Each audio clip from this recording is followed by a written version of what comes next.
Të dashur, të respektuar besimtar, vëllezër dhe motra. Sot me lejet Allahut të lartësuar do të flasim për Suretul Hashr. Surja që e ka marrë emrin Tubimi, mbledhja, e cila është një sure e shpallur në Medinë për 24 ajeteve, ku këtë emër e ka marrë prej fjalës El Hashr që kalon në ajetin e 2 të saj. Siç kemi thënë, suret e Medines kanë një perspektiv tjetër që Kurani famëlart neve si besimtar na mëson, që na orienton se si të kemi marrëdhëniet ndërnjerëzore, sepse në Medinë Muhamedi sallallahu alaihi wasallam nuk ishte vetëm i pari i shtetit të muslimanëve, por në shtetin e muslimanëve në të njëjtën kohë jetonin edhe fise të besimit hebre. Kështu që Islami në Medinë me të gjithë direktivat që erdhi për të sjell një jetë e cila do të jetohej ashtu siç Zoti e kërkon, ku njerëzit janë të obliguar dhe të detyruar të respektojnë njëri tjetrin për shkak të besimit. Besimi është diçka e lirë, femen sha'a falyu'min wa man sha'a falyakfur, kushdo beson e kushdo mohon, por për sa i përket jetës sociale, si njerëz ne jemi të detyruar që ca gjëra t'i bëjmë edhe pse nuk duam, sepse ky është një rregull i artë i Islamit, i cili neve na orienton që t'i respektojmë njerëzit për atë çfarë janë, krijesa të Zotit. Se përderisa Zoti ka dhënë jetë, vazhdojnë të jetojnë, ai këtë e bën me urtësinë e tij dhe ne nuk mund të gjykojmë ndryshe. Por në momentin që këto rregulla sociale të marrëdhënieve ndërnjerëzore rrezikohen nga dikush, pastaj Islami këtu sjell ligje penale, ku njerëzit duhet që të dënohen për atë çfarë ata prishin rregullin shoqëror, për atë çfarë bëjnë dëm tek të tjerët, prishin jetën sociale, prishin mbarvajtjen shoqërore. Duke jetuar të gjithë një jetë të lumtur, mund të dalë dikush dhe dëmton të tjerët, kështu futet ligji në punë. Dhe kështu Islami këtë gjë bëri në Medinë, ku me të gjitha ligjet e tij që u shpallën në Medinë, mori dimensionin shteti. Shteti u formua në bazë të ligjeve. Dhe gjëja e parë, që është një prej kryeveprave të botës së civilizuar, që prej aty të gjithë e morën më pas, u bë marrëveshja Karta e Medinës. Është një nga marrëveshjet e para brillante politike që e ka bërë profeti sallallahu alaihi wasallam, ku me të gjitha aktorët që jetonin në Medinë, prej besimeve të ndryshme, kryesisht hebrej, të fiseve të ndryshme hebreje, u vendos marrëdhënia se si do të jetojmë në një shtet. Detyrat që kemi gjithë secili prej nesh si komunitete të feve të ndryshme, ka shik këtij shteti, kontributin ton, mbrojtjen e të gjitha me radhë, dhe të gjitha këto u përpiluan nga vetë Muhamedi sallallahu alaihi wasallam, e cila do të quhet ndryshe edhe nga studiuesit e kohëve moderne si ligjet e para të formësuara që tregojnë që shtetet tashmë filluan të ecin me parimet ligjore, jo vetëm me ligjin e xhunglës i fortë i shtyp të doptit, siç ishte deri në atë kohë, por tashmë çdo pjesëtar i shoqërisë, nga më i pasuri, më i fuqishmi e deri tek më i varfri, do të ruaj me ligjin islam. Dhe këtë pikërisht do ta bënte Muhamedi sallallahu alaihi wasallam. Dhe me këtë marrëveshje u vendosën edhe fiset hebreje nën ligjin islam dhe shtetin islam që ishte në krye Muhamedi sallallahu alaihi wasallam, ku nga gjërat thelbësore që u vendosën ishte ajo çfarë përmendëm pak më lart, të kontribojmë të gjithë në këtë shtet për mbarvajtjen e këtij shteti, për përparimin së bashku, dhe nëse kemi sulme nga jashtë, të gjithë jemi të obliguar t'i mbrojmë. Ta mbrojmë këtë vend, ta mbrojmë nga sulmet e jashtme. Dhe nga ana tjetër, çdo kush që bën tradhti të brendshme në favor të tjerëve të jashtme, që më pas është në dëmin ton si shtet, ai më pas do të kishte saksione. Dhe pikërisht kjo sure është shpallur për këtë fakt. Është shpallur për fisin Benu Nadir, që ishin prej fiseve hebreje, nga tre fiset më të mëdhaja që ishin hebrejt në Medinë, të cilët përderisa Islami ishte në fuqi, në luftën e parë të Bedrit Islami triumfoi, këta e mbështetën Islamin. Në luftën e dytë të Uhudit që në pamje të parë muslimanët u mundën nga Mekasit, këtu filloi edhe tradhtia e fisëve hebreje kashim muslimanëve në bashkëpunim me mushriket e Mekës. Dhe pikërisht Allahu i lartësuar e tregon këtë fakt në këtë sure Hashr, ku për këtë tradhti që Benu Nadiret bën kashi Muhamedi sallallahu alaihi wasallam, kashi muslimanëve, kashi shtetit të tyre, kashi mbarvajtjes së shtetit të tyre, atletarëve të tyre thënë ndryshe, merituan të dënohen me shpallje nga ana e Allahut xhelleshanu. Dhe patjetër Allahu përsëri e tregon në vazhdimsinë e këtyre ajeteve, nga ajeti i parë deri tek ajeti i 10 i kësaj sureje, që përsëri dënimi që këta merituan vetëm se të dëbohen nga Medina ishte përsëri prej mëshirës së Allahut të lartësuar, sepse ndryshe do të meritonin dënim më të madh. Dhe kështu të dashur besimtar, Muhamedi sallallahu alaihi wasallam kur u njoftua që Benu Nadiret po bëjnë komplot, po bëjnë marrëveshje me Mekasit, me mushrikët, që të organizohen me në krye Abdullah ibn Ubej ibn Selulin, krye munafikun,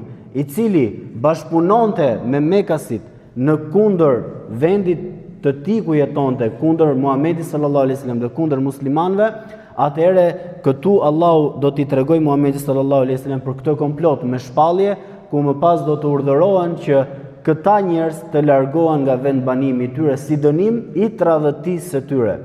Dhe shikojmë që në atë kohë që edhe sot në ligjet moderne ne kemi ligje që e dënojnë tradhtarin e kombit.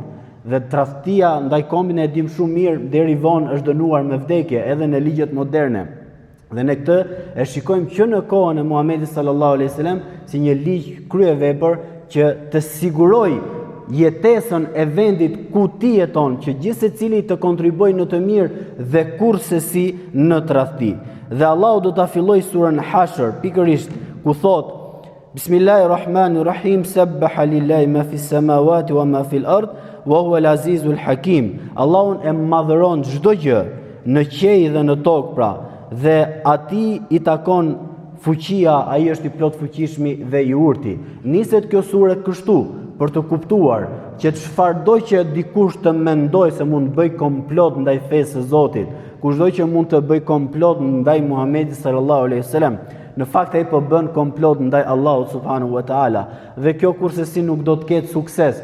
Dhe kjo është një tërheqje vëmendje se kushdo që merr shpatën për ta sulmuar pra fenë e Zotit, për ta sulmuar të dërguarin e Zotit, kurse nuk do të ketë sukses. Dhe pikërisht këtë gjë më pas Allahu e vazhdon dhe e tregon me këtë shembull të Beni Nadirve, fiset hebreje, të cilët kishin ardhur në Medinë dhe jetonin në Medinë si fiset të ardhura, sepse autokton ishin fiset Evs dhe Hazrec të Medinës, që ishin prej arabëve të atij vendi, por këta edhe pse ishin të ardhur me intrigat e tyre, me dredhit e tyre, donin që të merrnin pushtetin, donin që të ishin të parët e vendit. Dhe pikërisht me ardhin e Muhamedit sallallahu alaihi wasallam, këta do të meritojnë të dënohen kryesisht vetëm fisi i cili tradhtoi. Dhe thot Allahu i lartësuar në ajetin e 2 të surës Hashr, ai është thot që në dëbimin e parë i nxorri prej shtëpive të tyre ata nga idhtarët e librit, pra Benu Nadiret, të cilët nuk besuan. Ju nuk menduat se ata do të dalin, e ata menduan se fortifikatat e tyre, kështjellat e tyre, kalajet e tyre do t'i mbronin prej dëshkimit të Allahut. Por Allahu ju erdhi atyre nga nuk e kishin menduar dhe në zemrat e tyre hodhi tmerrin, ashtu që me duart e veta dhe me duart e besimtarve rrëzonin shtëpitë e veta. Pra merrni përvojë o ju të zotët e mendjes. Sa mesazh i bukur që na fton Allahu në fund që të marrim përvojë nga një ngjarje e tillë. 5 mësime janë thelbësore që ne mund të marrim nga kjo ngjarje dhe nga kjo sure, të dashur besimtar, në fillimin e saj, që ka të bëjë me emrin El Hashr. E para është ajo çfarë Allahu tha, që Benu Nadiret mendonin se edhe pse do të bënin komplot, edhe pse do të tradhtonin vendin e tyre, do të futeshin në kalan e tyre, në kështjellat e tyre dhe të organizuar, mendonin se do t'i bënin ballë luftës ndaj Muhamedit sallallahu alaihi wasallam. Po Allahu thot se asnjëherë, pra në momentin që një njeri tradhton, një njeri mashtron, një njeri mendon se me intrigat e tij do dali me sukses, edhe nëse do të ketë mbrapa vetes pushtetin më të madh, fuqinë më të madhe, mbështetjen më të madhe, le ta di se kur kjo gjë është bërë kundra Allahu xhelle shanuhu, ajo gjë nuk do ta mbrojë atë. Dhe ky është një shembull konkret që gjithë secili prej nesh mediton mbi këtë fakt, që patjetër askush nuk do të ketë sukses nëse do të bëjë diçka në jetën e tij kundra ligjeve të Allahut dhe vullnetit e tij subhanahu wa taala. Por e kundërta, dorëzimi, mbështetja ndaj Zotit xhaleshanu, edhe aty ku ne mendojmë që nuk na përshtatet me logjikën tonë, por ne mbështetemi tek Zoti edhe në provat më të mëdha, atëherë këtu më pas besimtari do të marrë sukses. Kështu që asnjë fuqi teknologjike apo kështjell apo forcë materiale nuk e garanton shpëtimin nga Allahu i lartësuar. Le të themi që do të shpëtojnë nga kjo jetë kalimtare, po kush do ta shpëtojë atë nga jeta e vërtet, ditën e gjykimit, kur pikërisht këta njerëz do të meritojnë dënimin absolut tek Allahu i lartësuar. Këtu Allahu thot se karshi tyre vendosi frikë në zemrat e tyre, ndërsa është e kundërta në zemrat e besimtarëve musliman. Besimtari musliman që është i nënshtruar dhe i mbështetur ndaj Allahut të lartësuar me tewakulin e pastër, të sinqertë, ai nuk ka frikë në zemrën e tij. Zemra e tij është gjithmonë e lumtur, zemra e tij është gjithmonë që qan për dashurinë ndaj Allahut xhaleshanu. Edhe në provat më të mëdha që mund t'i bien besimtarit, zemra e tij vetëm se lidhet fort me dashurinë ndaj Allahut të lartësuar, sepse zemra e besimtarit e din që çfarëdo që sprovohet në jetën e kësaj bote është një mirësi prej Zotit, sepse kjo mirësi do t'i vijë atij në ditën e gjykimit.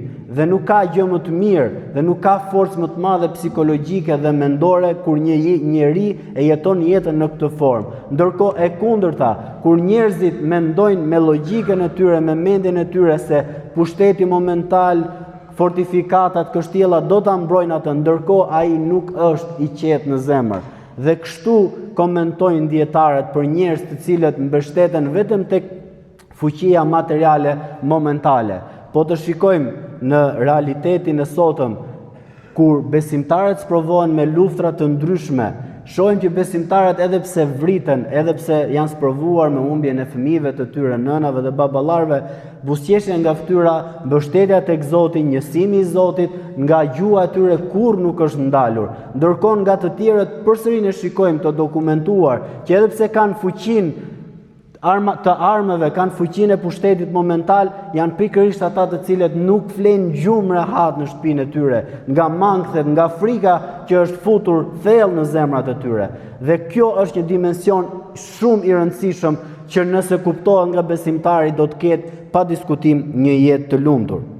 Kështu që mësimi është që fitoria nuk arrihet me armë, por arrihet me besim dhe moral të lartë. Një shoqëri që humb shpirtin dhe besimin, le ta di që konsiderohet e mposhtur edhe në kështjellën më të fortë që ai mundet të jetojë.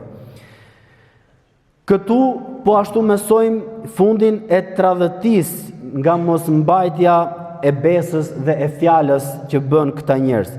Benu Nadir tradhtuan marrëveshjen e Medinës dhe madje tentuan edhe atentat për ta vrarë Muhamedit sallallahu alaihi wasallam.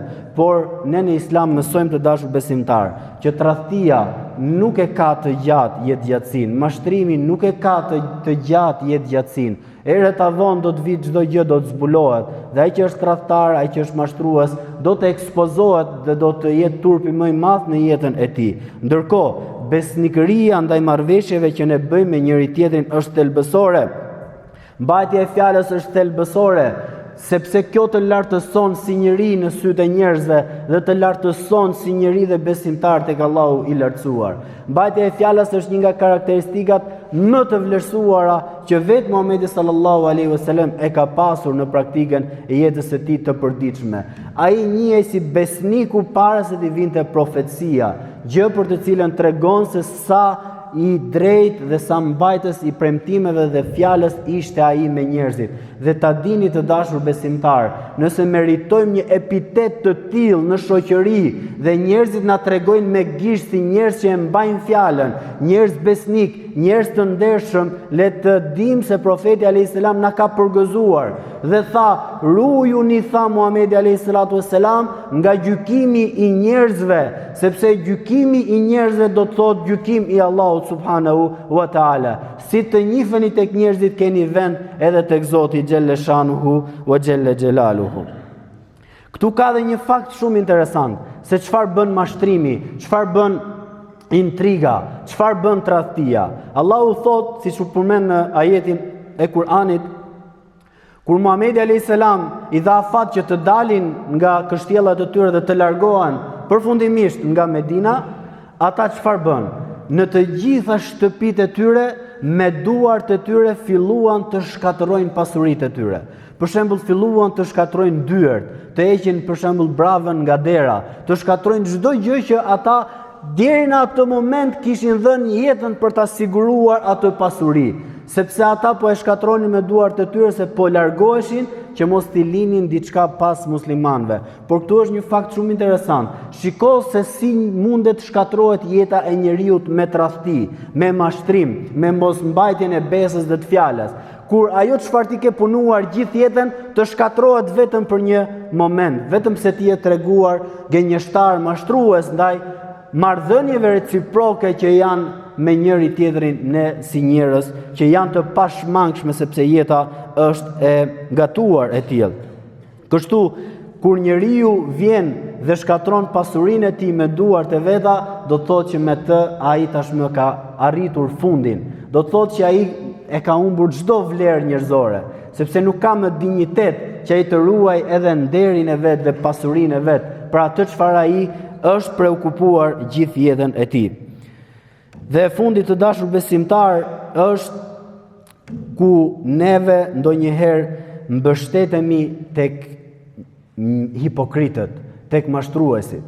Kur nuk e dim se me kë kemi të bëjmë, kur mendojmë se marrëveshja jon apo shoqëria që kemi me disa njerëz, nëse do të jetë e ndërlidhur në interesa të jetës së kësaj bote, dijeni që ajo është një marrëveshje me interes dhe erët avon ajo mund të jetë edhe kundra teje. Islami e lartëson shumë marrëdhënien me njëri tjetrin për kënaqësitë e Allahut subhanahu wa taala. Ta duash dikë për kënaqësitë të Zotit është gjëja më madhështore. Do të shpërblehet njeriu ditën e gjykimit një prej 7 kategorive të veçanta që do të jenë në hijen e arshit të Zotit. Atë ditë ku nuk do të ketë hije përpos hijes së arshit të Tij, 2 njerëz që e kanë dash njëri tjetrin vetëm për hatër të Allahut xhaleshanu.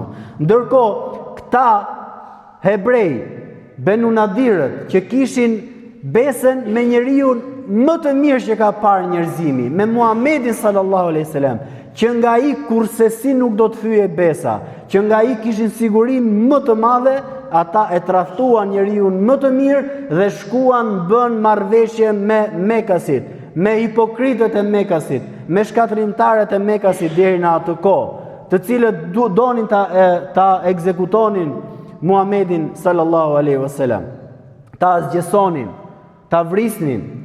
Dhe pikërisht Muhamedi sallallahu alaihi wasallam i dha të gjitha të mirat këtyre njerëzve, ta jetojnë fenë e tyre, ta jetojnë fenë e tyre hebreje, ta jetojnë të uratin, të jenë të lirë, të punojnë, të kenë të drejtën e besimit, të pronës, të gjakut, të nderit, të familjes, ndërkohë ata nuk e zgjodhen këtë, të mbanin marrëveshjen me njeriu më të sinqert, më të mirë, me më të dashurin e Zotit, por shkuan edhe bën marrëveshje me hipokritët, me Mekasit, me idhujtarët.